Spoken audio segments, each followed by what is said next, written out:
And welcome to having a look at how to quote for your work. My name is Dante St. James. We're looking at some quote systems as well as the general principles when it comes to quoting for your work. Let's share that screen and get underway. I've got a fair bit to share with you this morning, so hopefully this isn't going to be too much of a head game for you. You should be able to pick this up. If not, you can watch it later again on YouTube. We'll have it up on my channel and on the Business Station channel as well. First of all, just making sure I've got the right screen up. It looks like I do. Let's go. Quote from Catherine Delahaye Payne: the moment you make a mistake in your pricing, you're eating into your reputation or your profits. It's so tempting to make some very key errors in quoting that are not necessarily errors in how you do the quote. A lot of those errors are in the form of pricing, and the pricing matter is really important when it comes to positioning yourself just right in the marketplace and not underselling yourself. Today, we're going to look at why we quote, what needs to go in a quote, what some of the legal ramifications of quoting are. We'll look at how pricing works in a quote, and also quoting in three specific systems. We're looking at Quotient, Zero, and quotas.io. So there's three very different systems for three very different kinds of ways that they do that. And I'll share with you which one I use the most and why I use that, and in different situations, how I use different ones as well, because not all quotes are equal and not all businesses are equal either. Sometimes there's certain quotes that I'll send out on Zero, certain ones I'll send out on Quotient, and several that I'll send out on Quotas as well. This is brought to you by Business Station and the Australian Small Business Advisory Services Digital Solutions Program, in conjunction with Regional Development Australia in Brisbane and Treaty Business Consulting in Darwin. You can find out more about the program and how it's having a bit of an end. So it's coming to the end at this end of this month. Wow, that's come up really, really quickly. There is a new system coming through, a new digital solutions program, which starts on August 1. However, if you've participated in any way with this particular program now, you will not qualify for this new program from August 1, unfortunately. Though, if you have a second ABN, there might be an opportunity there for you. Details are all at businessstation.com.au. Now, I'm recording this, so it will be available later on through the Business Station channel on YouTube, as well as my own channel on YouTube. And regardless of the end of the program, these videos will remain accessible right throughout the life of, I guess, Business Station and myself. I certainly won't be removing them, and I don't think Business Station will be doing that either. Bit about me, if you haven't come across me, though, looking at the list, I've seen a lot of familiar names there. But basically, I'm educated through University of Western Sydney, University of New South Wales, Chartered Institute of Marketing for a lot of my marketing stuff, and TAFE New South Wales for a lot of individual systems and things like cybersecurity. I work with Facebook as a lead trainer, as well as being a digital marketing associate and media planning professional for them as well.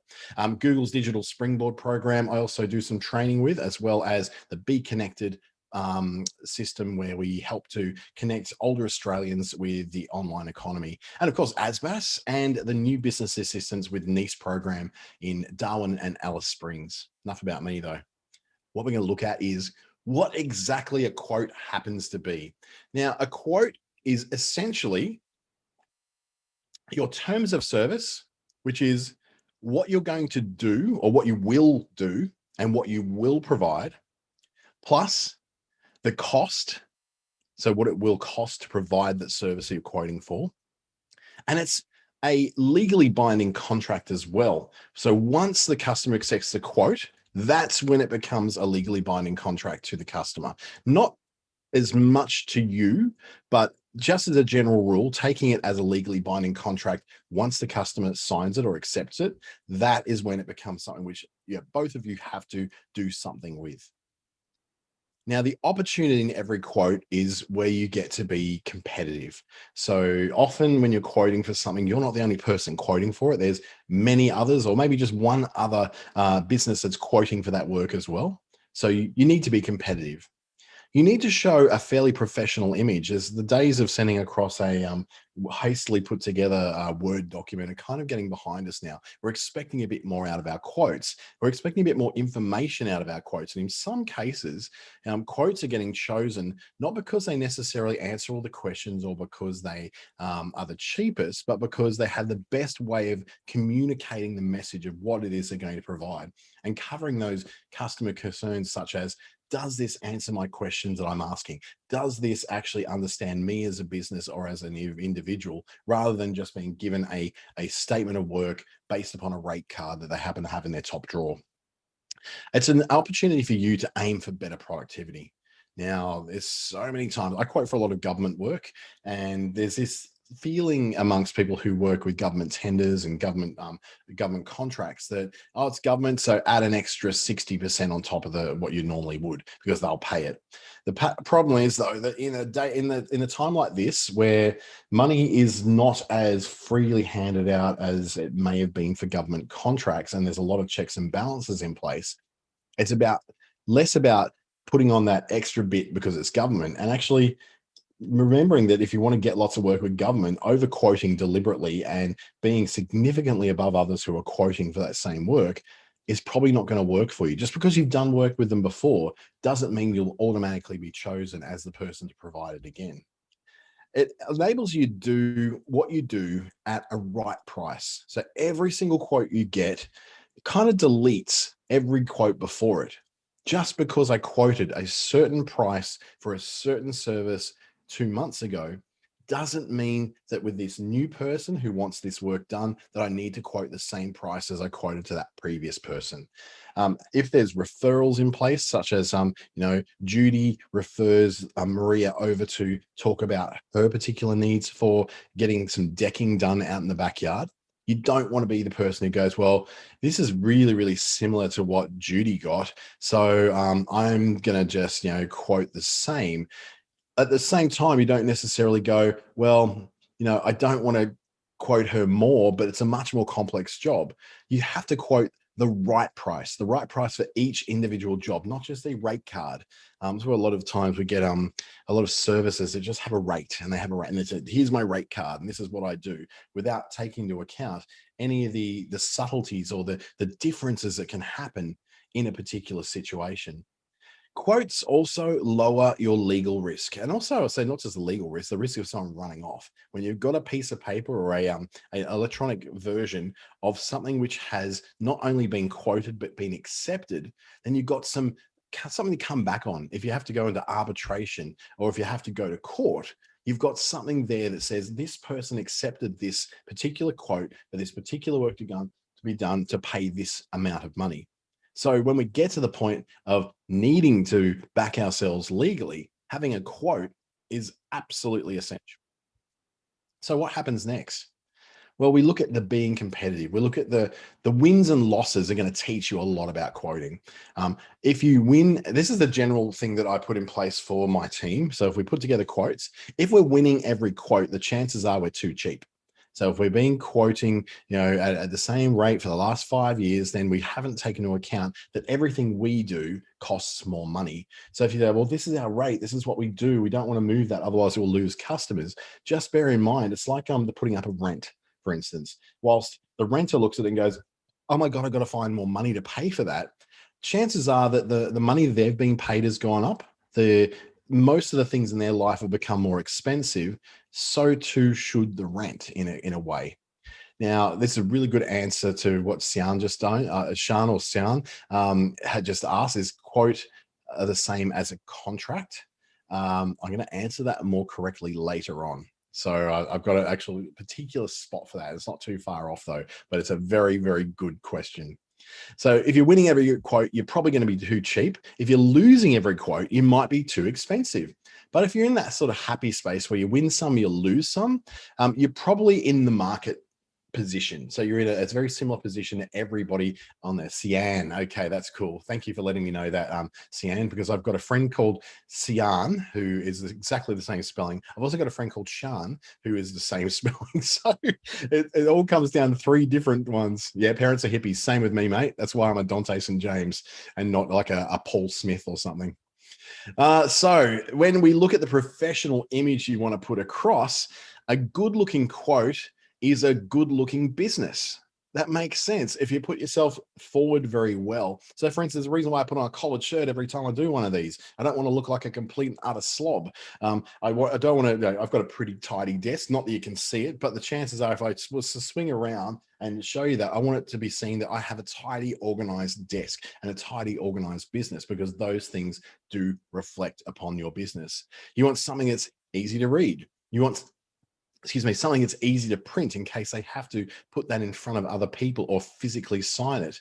And you want it so it's easy to accept. And a lot of today's quoting systems actually have electronic exceptions in them, which makes it so much easier for people to just accept and even pay.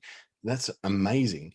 And digital quotes do a lot more than just providing a quote. So a digital quote will also then put you in a position where you can then also embed media like videos or introductory images or attaching different documents that they may want to look at. Remember that this is a quote and not an invoice at this stage. So if you've got systems which have the accept button on them, that makes the whole process of accepting much more smooth, rather than, if you want to accept this process, please call this number. It's like, I don't have time to be calling people. I just want to press a button and just get it out of the way and I'm done. So a good looking business is a good looking quote means you're a good looking business. Now, the better profitability side of it, quotes actually help keep you a lot more to task and a lot more accountable to the health of your business overall, because you do actually have this chance to go, yeah, you know what, I've got to make sure that I charge what's going to keep my business viable. I'm going to charge what's going to keep me able to pay my bills. Because if you're just charging according to what the client wants, and the client, like a quote I have for everybody wants to pay nothing or $20. They don't want to pay what you're worth. They don't want to. You see it all the time in entitled what they call it, choosing beggars. It's like a hashtag you'll see on Instagram and Twitter, or even on excuse me, on YouTube. Just search for choosing beggars and you'll see that the lengths that people will go to avoid paying people for what they do. And particularly if you're in the arts or you're a business that deals with making things, people just do not value your time. They do not respect your time or your expertise at all. The quote saying that, when you buy a website from me, it could take you up to 112 hours to build your own website, but it'll take me 4. Now, you're not paying for 4 hours of my time. You're paying for the 25 years of that have taken me to learn for that to be built in 4 hours. It's 4 hours of expertise. Question from Sian as well. Does Xero have an accept quote button? It does, and we'll look at that a bit later too. I'm actually going to go and look at making quotes in Xero, in my Xero account. Actually, it's scary opening up my finances to you. And the price has got to be right, because consistent pricing means less mistakes. When you're sort of jumping all over the place in pricing, particularly when they're things for the same, excuse me, there's a lot of smoke in the air today, so it's coming through the air conditioner at the moment. Consistent pricing means you make less mistakes. So if you've got, yes, a rate card that you base things off, you have the rate card, then you have certain add-ons that you want to have. Now, when you've got a system that holds those pricing in say templates within your system, so things like Xero can do that, Quotient can do that, Quotas can do that as well. It means that your pricing is already set. So when you want to change your pricing in the future, you change it in the template, so that everything then from then forward is charged at that price, rather than you forgetting, oh, that's right, I put the price up last month. Oh, forgot about that. Sent out a quote, it's too low. And the calculations in these systems are also automated, which means you're not sitting there with a calculator on the side or trying to do it all in your head, which is, bound to cause problems down the track, or probably in the first quote you do, you're probably going to make a mistake. The lowering of the legal risk is when it's all on paper, it's all in the open. The client accepts your terms as you've quoted them when they accept that, whether it's a click on the button or a signed document to say they've accepted it. There's no gray areas, and everyone understands what their part to play is. And that's what's so important, is that everybody needs to know where they stand and what they do. What's their step to do in this? Even the client, if you can actually outlay excuse me, if you can actually outlay what the client has to do beforehand. And when I'm building a website, if they've had a previous website, it's not reasonable for me to have to chase up access to their domain name from their previous web developer, because that previous web developer is going to be a little bit pissed at me, because they're not going to want to work with me to take away the work that they work so hard on several years ago. It's the client's job to do that. So I have to lay those terms out in my quotes to say, this is your quote is to do this, and your part of the job is to do this. So that way you're not being sort of railroaded into doing things that are really not your job as the provider. So what goes in a quote? The first things that go in a quote really are your business details. These are very important because they need to be accurate. So you need to have your name as the person writing the quote. You should have that in there because if you're in a business of more than 2 or 3 people, it's sometimes hard to track down who's the person who did the quote, particularly if, like in my business, we have a couple of people doing the quotes, about 3 of us. I need to be able to track who did what quote if something did go wrong. Well, the business name is the registered business address should be in there as well. If you work from home, that can always be a post office box or something like that. If you don't really want to put it forward, but you should have a registered business address in there. And that should be the address that your business name is registered to. Have your contact phone number in there if you've got a phone number, email address if you definitely have one of those, and your ABN. Important to put in there, not because like in an invoice where they have to know that you actually have registered for GST and all that sort of thing. What we have to have is the ABN shows credibility. It shows that you are an actual business, not just a person working out of their own garage who hasn't actually set up a legitimate business. Then you'll have your total cost and the breakdown of those costs. And the total cost of the quote is pretty much this is what they're going to have to pay. And then you may need to add in there, whether you put in your quote, whether it's plus GST or whether that includes GST. I always quote as plus GST so they know basically what they're looking at. So I'll put down both the cost without GST and then the cost with GST. So they know how much they need to pay on top of this for GST, and also know that this is what they're going to pay in real terms as opposed to what they're going to get back from the government as far as their GST goes.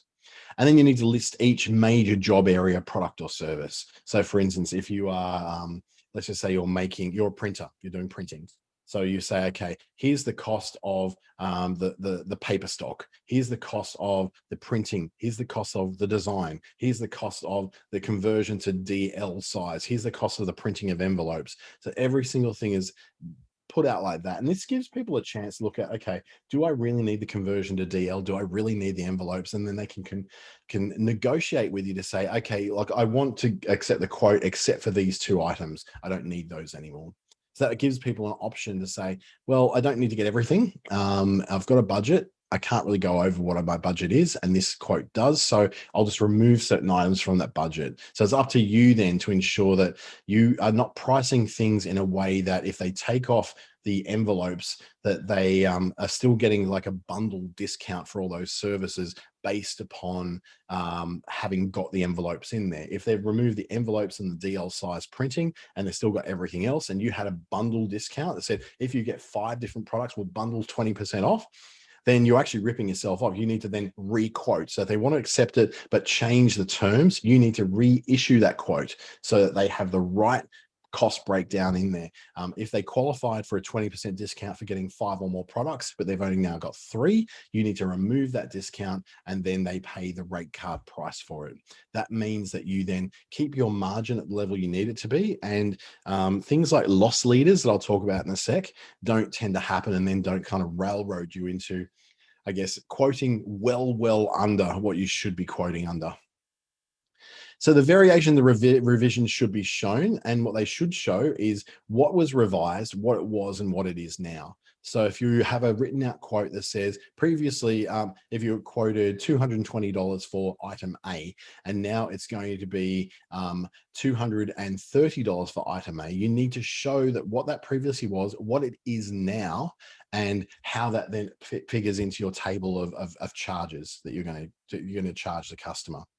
And then it's a good idea to date those revisions. So in, say, a footnote, for instance, if it's an ongoing digital quote, you may want to go on the 30th of October, we quoted this due to the price rise coming from the markets out of Malaysia, that now needs to go up by 5%. So we now be charging this amount as of this date.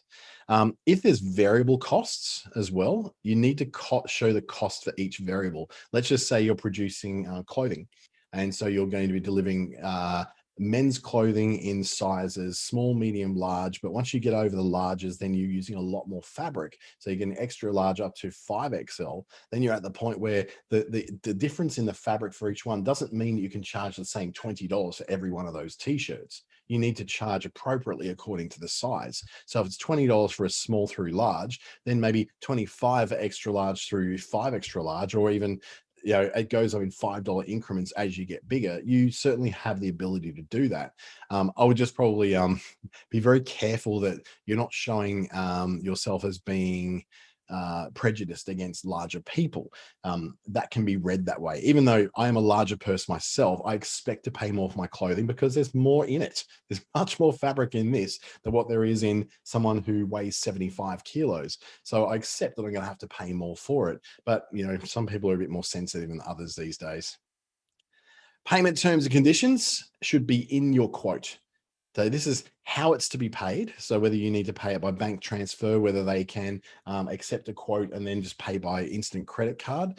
They can often do that through their invoices. Whether the payment goes into, we will invoice you and then you will pay that. And the payment terms and conditions could be that you put in a discount for early. So you go, okay, if you pay this within 30 days, it will be this much. If you pay it after that, it'll be this much. So you're encouraging people to pay sooner rather than later. Quite often I'll do that I'll say up until the end of financial year, it'll be this much. But if you pay this after this amount, it will now be that much. If there's a payment agreement, now this is the difference, is that this is not an invoice. So the whole payment thing isn't dynamically adjusted like it might be in an invoice where you have to go, well, they haven't paid it. Now I have to reissue the invoice at a higher cost. This is in your quote. So you're not asking them to pay yet. What you're doing is laying out what the expectations for payment are. So if the payment is before June 30, it is $575. After June 30, it's $600. Make sure you lay that out.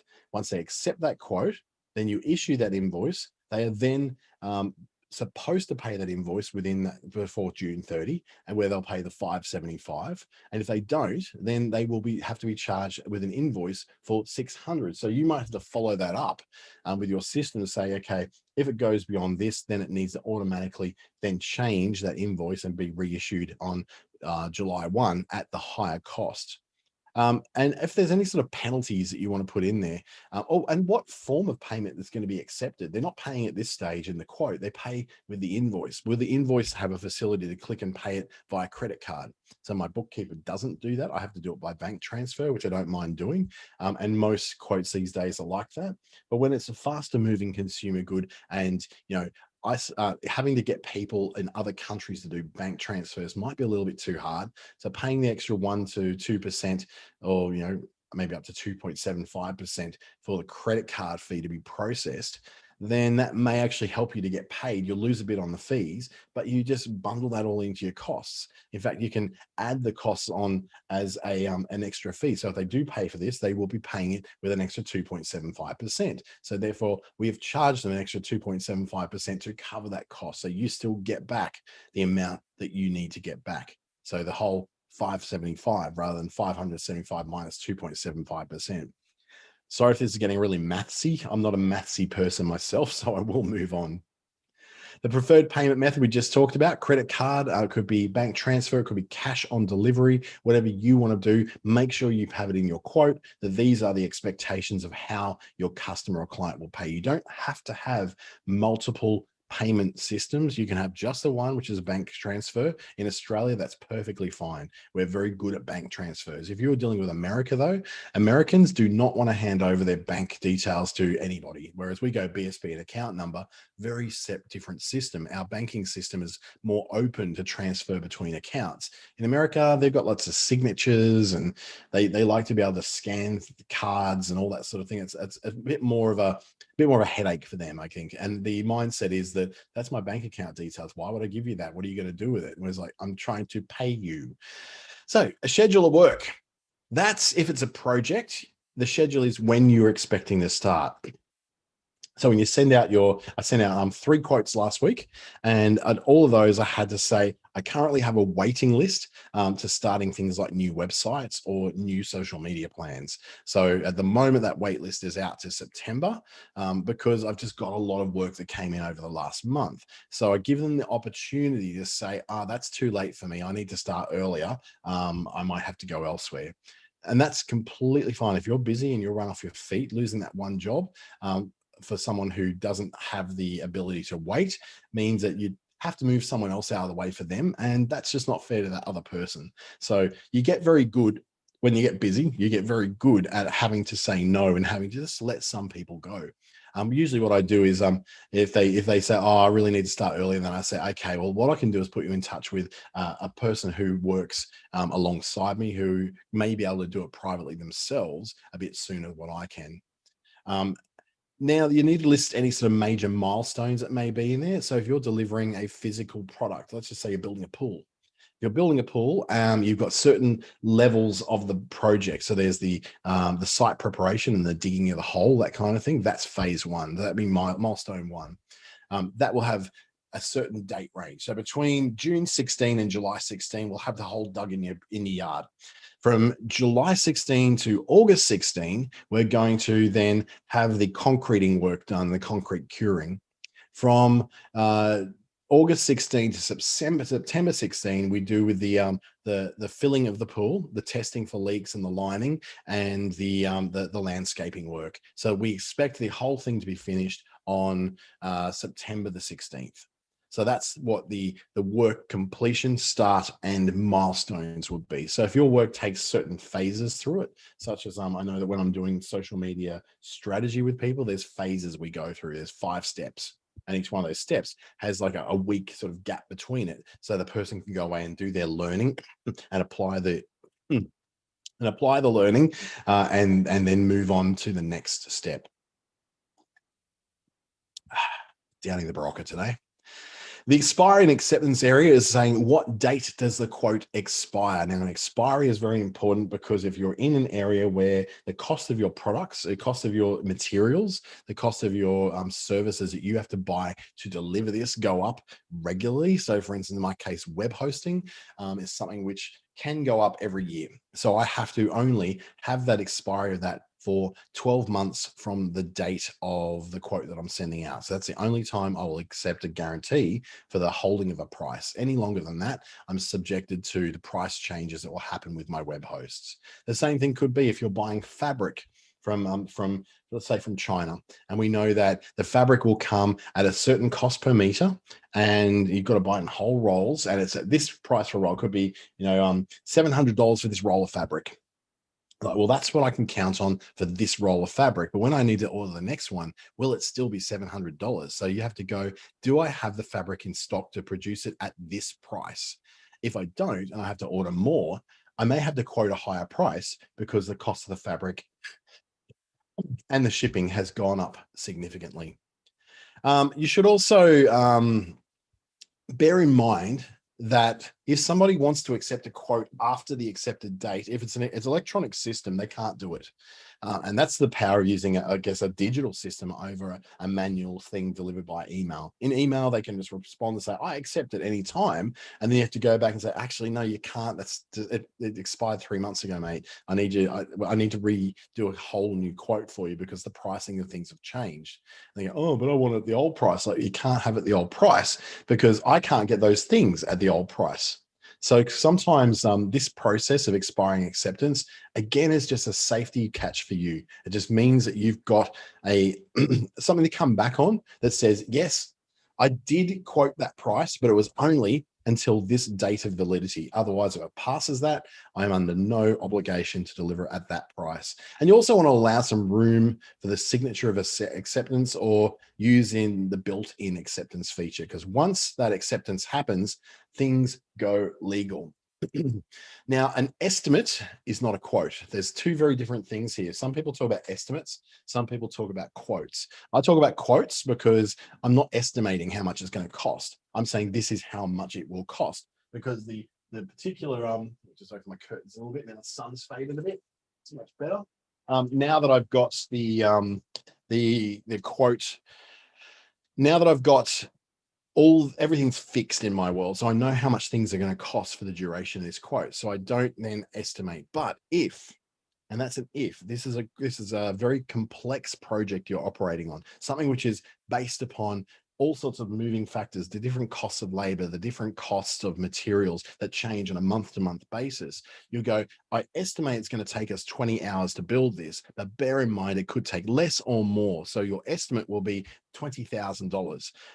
But it could be more than that, and you make an allowance for that. Now, that's an estimate, and someone can accept the estimate, but it's not quoting anything. It's just accepting that this is the sort of price range. If anything, what they're accepting is what your hourly rate is. So your hourly rate doesn't really change in between an estimate and a quote. So you go, look, it just means that if this takes 20 hours, this will be $20,000. If this takes 22 hours, it could be $22,000. You've got to understand that our team to engage them to work on this project is at $1,000 an hour. So therefore, that's going to change depending on how many hours this takes. To the best of our knowledge, it'll take 20, but please allow anything up to 25 hours or as low as 15, depending upon what the project actually requires once we hit the ground. So you can produce these things and people can accept them. And what they're accepting then is still not so much a binding acceptance apart from a binding agreement to what will be delivered. Maybe if you're delivering within a definite time frame, you're saying, I will be finished by then. They are doing a binding thing for that. But the end price is not binding. So the cost per hour is binding once you accept it, but the end price isn't. And I hope that makes sense. So if you estimate 20 hours at $1,000 an hour, it's $20,000, but it actually takes $22,000 and 22 hours, that's $22,000, then they've actually agreed that it might take longer and that they're okay with that. So they're actually signing off on that. So that's a legally binding thing for them. So if it ever goes to arbitration or goes into court, they have actually accepted it in the same way that they've accepted a quote. And it's important to state too, a quote, so away from the estimates now to the quote, a quote is binding once the customer has accepted it. Not once you have accepted anything, not once you've sent it. It's once they've accepted it, and it's shown clearly digitally that they've accepted that through their email address or through, or you've got like a document they've sent you signed off that has some accepting it, then that is binding. It's now legally binding. They have to pay you for that service according to your payment terms. If they don't, then you have to go into arbitration and then potentially court to recoup those costs. Now, if you're not sure what to charge, I would say the best thing for you to be doing, because you can't really work out how long it's going to take, and therefore you don't know exactly how long it's going to cost, then an estimate is the best way for you to move forward. Just be aware though, that a client or a customer, they don't necessarily see the difference between a quote and an estimate. They see the same thing. And in fact, in America, all quotes are called estimates. They don't have a thing called a quote. So a quote is a very Australian thing. So we go, it's a quote. This is what we're going to do. This is the price we're going to do it at. And there's no changes on that. They always in America do estimates. So here's an estimate for your work that you'll accept this, but it may cost more or it may cost less. But either which way, we estimate this and we're going to do our best to make it not go over that amount. So just know, quote is binding. Estimate is not necessarily binding unless it's only binding on the hourly rate or the material charges that you are going to charge, and you know those certainties. So the things that are certain are binding, the things that are not binding.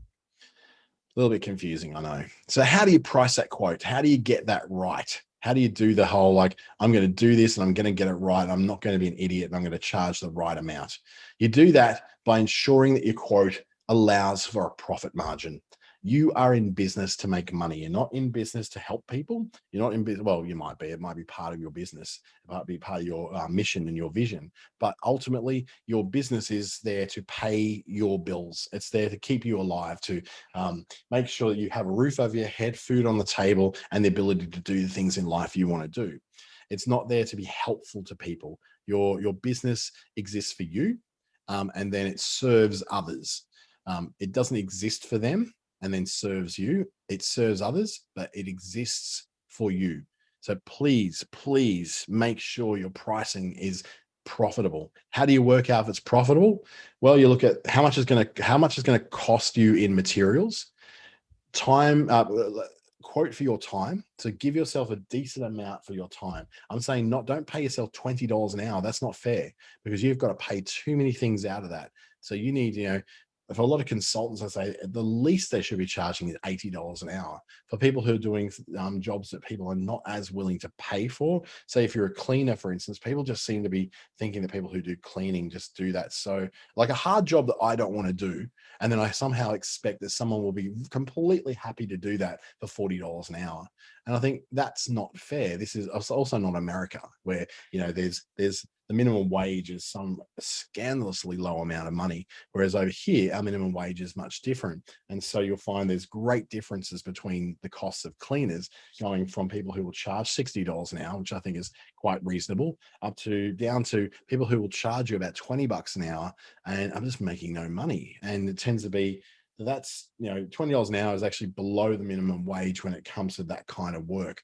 So and considering once they take out tax and they take out superannuation and all that, they're getting paid probably around about $7 or $8 an hour, and that's scandalous. That's not fair at all. So when you're trying to squeeze people down on costs like that, you're being a bit of a dick, to be honest, because those people deserve to be paid for what they do in the same way that you deserve to be paid for what you do too.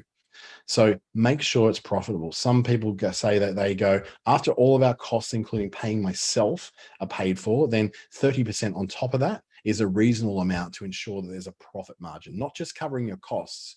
Because most of us in small business don't consider ourselves a cost, but you make yourself a cost. I base my time out at $180 an hour because that's what I think I'm worth. I think I'm definitely worth that, and I should be paid that. So what I do is make sure that I've got enough in there to not just pay for me, but then the profit margin on top. And that profit margin I use to hire new people, do my advertising, do all the things that I need to do that cover my business growing to its next level. Now, you also need to be realistic. You cannot be stupid about it. There's no use going into a household cleaning job knowing there's people out there who are charging $35 an hour, and you go, I'm going to charge $150 an hour because I'm worth it. You've got to meet the market as well. So I've got to make sure that, I might say, yes, I've got to charge $180 an hour, but the reality is for the ASBAS Digital Solutions, that's not what I get paid, because I'm getting a volume of work for an hourly rate through ASBAS Digital Solutions. So once off with someone who I'll never see again, that's 180. I'm not afraid to charge that. But for someone who's coming in again and again and again through a program, and we're going on a journey, sure, it's going to be lower that I will charge the government to pay me for that.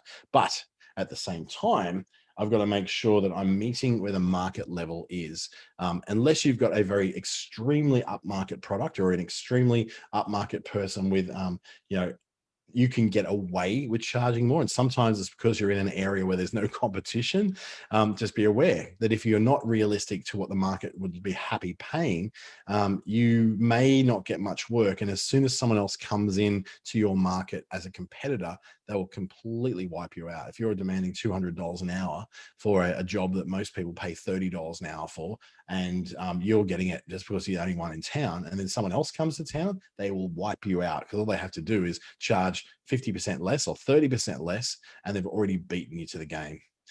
Ripping people off is a big path to failure. Be honest about it. Make sure you're honest about the way you're charging. That's why we list everything out in a quote nice and evenly, so they know what they're getting for the price. We're not just bundling into, hey, here's your bundle and here's how much it's going to cost. By breaking it down, you're transparent and you're honest, and people will respect you far more. If they've got the option to take things out and replace them, or to even question individual costs, consider that part of doing business. That's part of the negotiation process. And also educating your customer on the value they're getting. If they say, why is this cost this much to produce these table centerpieces for this wedding that I'm quoting for? Well, then understand that those table centerpieces do take time to make. And that's how you explain it out. They cost this much because they cost a lot of time to make, and it costs a lot of money to get the parts to make them look this good. So profitability is covering your costs, covering your time, covering your margins. So margins for food and beverage could be 30%, but in my case, in web development, that may run at around 200%. Not because I'm just ripping people off, because I'm certainly not doing that, but it could be 200% because I've got to then pay for a lot of software for that sort of thing. And I may only get one or two of those a month. And if I'm only getting one or two of those a month, I need to make the maximum amount that I can make out of them, but still be within the market rate. This is why I guess you go to Harvey Norman or you go to JB Hi-Fi, and they can you can negotiate a bit with the price. There's actually a bottom rate they can go to, whereas it still covers their time, gets them a commission, a mild commission, and also it will erode a lot of that profit margin that Harvey Norman would have or JB Hi-Fi has. So they have a bottom price. It will not go below that. Depending on who you're talking to, though, the guy who's selling it may go, you know, I'm willing to give away 10% of my commission on this because I want the sale, because I want you to come back in and see me again to buy it from me. But the reality is he's under no obligation to negotiate away his fee. He'll have a little bit of profit margin he's allowed to play with from the head office, but he's not going to really diminish his own commission based upon what you're doing. And understand too that your profit margin tends to go up as you add more items. So you've got maybe 20% profit margin on one item. The second item might have 30. And because you don't have to do all the work for the third item, because some of the work was done in items 1 and 2, then the margin might be 60 to 70%. Let's just say that you're doing something like web development. Your initial thing is the website. The website, you might have a profit margin of 30%, but then you go up to their social media plan, their business marketing plan, their business strategy. Then all those things are kind of related to each other. They can draw bits from each other. So then there's less time and less initial work that has to be done for each of them. And so you can either offer a discount because your profit margin increases exponentially as you get bigger because there's less work that needs to be done. Or you can just go, I'm going to reduce my profit margin and sell this at a lower price overall to keep it in that market state. So that pricing could be essentially how long's a piece of string is how long the pricing should be, but base it on some kind of maths that you sit down with a calculator and a spreadsheet and actually calculate how much am I actually making out of doing this, or is it actually costing me money to do this? And quite often in small business, that's what we're doing. We love what we do, so we end up we're not making money out of that thing. The realistic thing is that no competitors and high demand raise your margin, and you can do that. Many competitors and low demand will lower your margin. So just understand that where you're at in your market, if you're one of 50,000 people doing the same thing in the same market, you are not going to have much room to be charging a higher margin. So you have to match your price to your target first. What are people willing to pay for it? And that's a starting point of what you will then pay. You either go high end and you charge more than what people are willing, or you go low end and you charge less than what people are willing just to get the portfolio up and get the job going. And the honesty, well, price gouging, that creates bad reputation. So try not to do that. It's just bad karma. I don't even believe in karma, and I still think it's bad karma. Setting out to rip people off will see you go out of business really, really, really quickly. The pricing traps you want to avoid before we go in and look at the systems are undercutting. I made this mistake when I first came into the Darwin market to be a web designer. I came in and basically undercut the big guys in town by 90%. Now, which was great. And the clients that bought in at that price are still very happy to this day because they got a very, very cheap website. But what it did, it's kind of positioned me as the bargain basement of the websites in town. I'm not that now. It's taken me 4 years to creep myself out of being the budget provider and being a premium provider. But it was a painful few years because going, oh, well, Joe Blogs, he told me he only paid $600 for his website. Why am I getting a $6,000 quote? It's like, well, because that's how much it actually cost me to do it. At Joe Blogs level, I wasn't making money. Using loss leaders, this is one of those things that really only works for big companies who can say, I'm going to sell you this 6-pack of glasses at Kmart for under what it costs us to actually make them. You're going to get it for $2. It actually costs us $3 a make. You'll get it for $2. But that's because we want you to buy the glasses and then buy an air fryer and then buy a mat and then go into the homeware section and buy some fake plants and buy some cushions, and we'll make it up in the swings and roundabouts of the fact that those products have a higher profit margin on them. In a small business, you really need to avoid the loss leader. Making a loss in one product to gain it somewhere else is a dangerous game to play, because what will end up happening is that you'll get a bundle of people who just want the lowest price product, and they are not going to buy more things from you. They're going to get the things which that they can get from you for less than they can get elsewhere, and then they'll go elsewhere to get the things that they can get for less. People are not loyal. Shoppers are not loyal. They just aren't. Even with me getting my little soy wax melts from Scentsy, I got it from one person, but she was like badgering me all the time that, oh, we're going to sale on, I've got to make my monthly budget. And I'm like, I don't care about your monthly budget. Stop harassing me. And I went and start buying them from someone else, because I'm not loyal when it comes to a small consumer product like that. Where I might be loyal is my brand of cheese that I buy. I have a particular brand of cheese that I want to buy, and I'll be loyal to that. But I'm probably not loyal to the supermarket I'll go to. Although I must admit, because I get Virgin Australia points with Flybuys, I tend to want to go to Coles more because I get those points. So that's, I guess, a difference. And discounting is a big trap you want to avoid. Bargain shoppers aren't loyal. Bargain shoppers will not grow your business. We learned that from things like Living Social and Groupon and Scoopon and those daily deal sites, where they went through all of our towns and cities, and now they're barely heard of, because what happened is the businesses basically got screwed over. It was, you're going to do a discount plus half price. So you're going to do half price on that meal that you want to have in that restaurant. So if it's a $50 steak, it's now $25. And you're going to also pay us a commission based on that. So really, out of that $50 you'd normally get for the steak, you're now going to get $12.50. And what it's designed to do is to get people in your restaurant so they can see how good it is, and then next time they'll pay full price. What we learned is that people are pigs, and they are going to look for the cheapest possible thing they can do. And the minute that it goes to full price, they run off elsewhere. And we've all done that before. We just as we get to a point with a product or a service, we go, oh, I'm really liking that, and the price goes up, we start shopping around. So you've got to make sure that you're not discounting all the time. You want the kind of customer who is not a discount or a bargain shopper. They're not just with you because you're the cheapest. They're with you because it works or because it suits them more. So what we're going to do is take a quick look at some systems. I'm going to change the screen that I'm sharing on right now to another one. And the first one I'm going to look at is a system called Quotient. Now, Quotient is, I guess you could say it's it is a full-scale quoting system. It's something which is going to allow you to set up quotes, set up templates for quotes, and then be able to send them out and track them as well. So if I go to my dashboard here, my apologies if you're going to see a few names in here. I don't really mean for that, but I don't use this system much anymore. As you can see, the last thing I had was in November. So what I've got is an archive full of the things that have actually been done. So what I was charging for each of those things and what they actually were about. I can go into this training module voiceover, which is for me to voice over for the Department of Health, a series of training videos, and then make the viewing larger. All I can do is just do this, I guess. Hopefully they'll show it a bit bigger, but the larger it's going to be, depends on the size of your screen, I think. There we go. So if I look through this, I go, it's been accepted, when it was accepted, how many times it's been opened.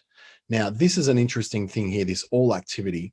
Now, the all activity is all about showing me when others have viewed it. So I can open it up and know that this person has opened this many times, and it actually sends me an email to tell me when it was opened. Now, this is probably the best feature of this that I've seen, is that it continues to tell you this even after the quote was accepted and was all closed off and paid for. So it said opened originally on the 1st of April, got through to October when we finally got this thing done, and I had to send through a new quote for it because it was October's when it started. April is when we finally got this thing delivered, because there was lots of backwards and forwards. So in that, we had the track of when she was actually done it, when I sent it, and all the times along the way when she's opened it, and then when she finally accepted it, and then we've opened it again because you had to get that quote over to the client, who is the Department of Health.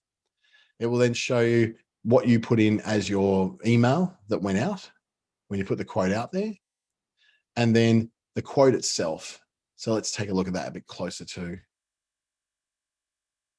Oops. All right, so it shows, okay, here is my details, my ABN, who it's for, and to who it's going to, the quote number, and see that the validity date. I had the validity date in there. Now they went very, very much up against that time to give delivery date, but they got there in the end. And then there's the opportunity to download it as a document you can print off.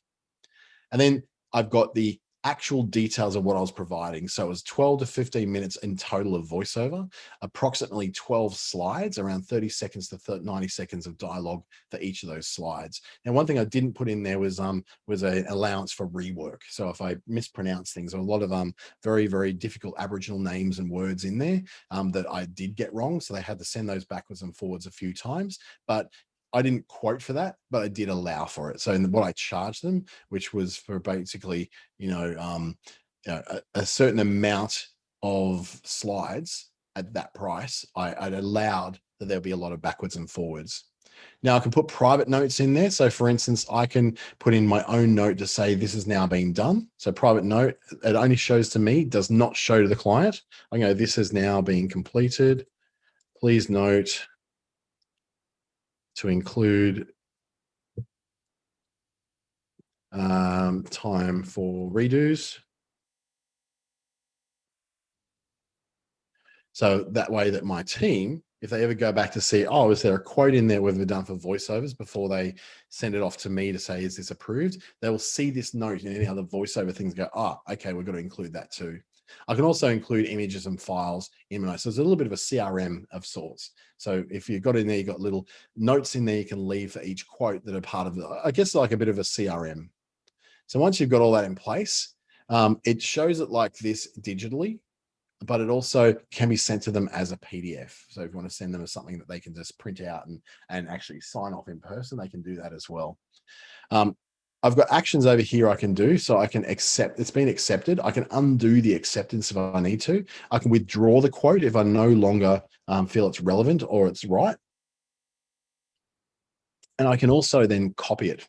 So now I've set up this pricing option in here, the $900, the $100 times 9. I don't know what the 9 was for because it was like 12 slides, not 9, but it should have been 12 times that. But I guess I gave her a discount, which is something you should never do. Then I can save that pricing as an option for another quote in the future. And let's see what it looks like to the customer. Let's click on here, and this is what they're seeing. So they're seeing additional comments there that she's left in there. And then I can switch back to my view to see what it looks like to me. So this one has been archived because it's well and truly over now. So I'll pop back into the main screen and see my list. So it gives me an idea of how many are being accepted, how it all works and all that. It's a great little system. So let's just say I want to set up a new quote. I've got a certain amount of quotes that I've already set up templates for.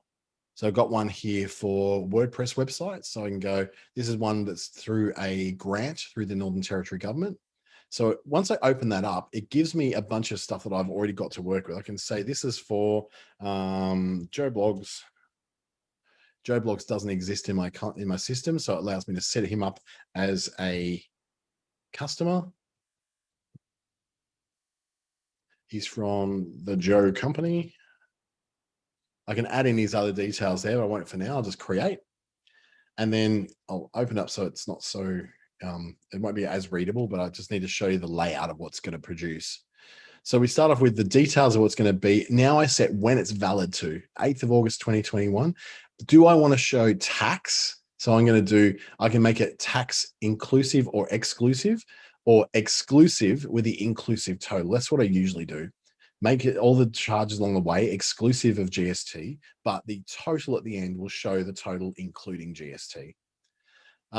Then I can go down and look at what it's done. Here's the basic thing for the WordPress website. So it said for the web hosting, it's got in there for $250. So that's fine. That's still the same thing, and that's still the same details in there. Now I'll add a new item, and I can look for all the different items that are in there. I can start say web. Is it WordPress website? Yep, that's what I'm looking at. So this package is a WordPress website built with Divi. That's $3,000. So it's already priced in there. So I've got the basics of it for up to 5 pages of content. See that there? Then for $3,000. So it's automatically put that in, and the title down, the total down here is updated now. So it's got that GST in there and a total including GST. I can then add more things to that. Let's add e-commerce. Nope, something else, maybe social media. The preparation and delivery of a social media and digital marketing workshop. No, I want social media page management level 1. So this is one of our levels of product. So that then gets added in, and it's already set up for 1 month, for 12 months. So this is where you got variable pricing. So in here, I've set it so I've got this $700 per month for 12 months. I can change that down to 3 months because they only want to commit for that long. Or I can change the pricing of how this works and go, this is not a repeating cost anymore. They just want to pay $700 for 1 month. Or I change it back to a subscription cost and make it so it's $350 a month for 12 months. And then what we'll do is, $350, and it shows at that time $350, but it says once they select that, now this is the other thing too, I've made this an option. So that price is not affecting the overall quote until I click that. If it's selected, it will change that up. So it'll say that I now have one option selected at $385 per month for 12 months. But it will also then show me the things that are permanent. So $3,000 is set. The $250 is set. They're not optional. But if they want to add this option on, that's an extra $350. That's per month, and this is the overall one. So the overall thing they'll pay for the upfront is that, and then $385 per month for 12 months. So it's up to me then to then either send out a invoice every month for $385 per month for 12 months, or I connect my quotient through to Xero, and it will organize those recurring payments for me. It'll pick up these instructions, it'll go through to Xero, and it will then make that happen for me. It'll send out those requests for those payments each and every month. So that's a very, very quick look at Quotient. I'm going to quickly look at Quoters, which is the system I use more now because it's more colorful, basically. So if I log into this one, I'll try and make the view a bit bigger for you as well. Might need to change my screen. I don't think I've actually shared the right part of the screen for that. So share screen, desktop 1. There we go. Not that one. Sorry, now we're running out of time, so I'm just rushing this one out as quick as I can for you. Share screen. And it is desktop 3, that one. This is the one. So I'll log in using my login to get in here. So this has got as well a list of all the different things I'm doing for all the different customers I've been working with. So I can go into, say, this one for the Battery Hill Mining Center for a new website, basic website for them. I can preview what I've sent them before, and how it's presented to them is as a website. They get sent a website that looks like this. So I've got all this design I can do. I can put pictures in the background, list out all my sections, change colors between sections, put a bit of story behind who I am. I can look at what I need to believe achieve the goals, the quote, the actual pricing then, and then what it includes and doesn't include. So you can see I've actually gone to a lot more detail with these ones. There's a lot more in them. I've gone into timelines. It's almost not just a quote, but a whole proposal. And this is what I really like about this system. I do this all the time now. So once they do that, if I download it as a PDF, it now goes in a multi-page document. So we download it, it's just generating. I'll open it up in a second once it's downloaded, and we'll see what it actually looks like when they get it at the other end. Let's go this one. So I'll drag this over to the right desktop. Hopefully you can see that now. So it comes up as a really nice looking proposal. So it's got the background picture of it, the title at the top here. As I go down to each page, come on, you can do it. It's just showing really, really big on this screen. Let me just reduce it a bit. So it's got that, it's got an opening cover page, an introduction page. See how it's laid out? It comes out as a full proposal multi-page laid out really nicely. And I can add in different things like background photos to any of those things. So it becomes out a really nice proposal that looks much more impressive than just a simple quote. It's a lot nicer. You can make it more simple. I just make mine nice and presentable like that because it stands out amongst the crowd. If they're getting 5 people to quote for them, all the same price, and mine already looks like a nice website for them to look at, or it downloads as a really nice presentation, then I'm going to be considered above the others. So I won't go into the actual making of this particular, like a making of one. I'll just quickly look. You create a new proposal. You've then got a bunch of templates of the ones I've already done. And then I can discover their own templates. So for instance, if you're doing, say, event planning or a wedding planner, if you're a wedding planner, it'll have something, which I go, just pick one of my previous guys. And it gives you a layout that's specifically for a wedding planner. So it's got the things that look nice for a wedding planner. Looks a bit nicer than just any old simple quote that you might get through there. It's still got all the things you need it to have, like the financial parts of it. It's still got lovely photos, and those photos are all stock photos that are included in the program as well. So stock photos and even stock videos you can have in the background. I can replace the background there with a video. So we'll see video.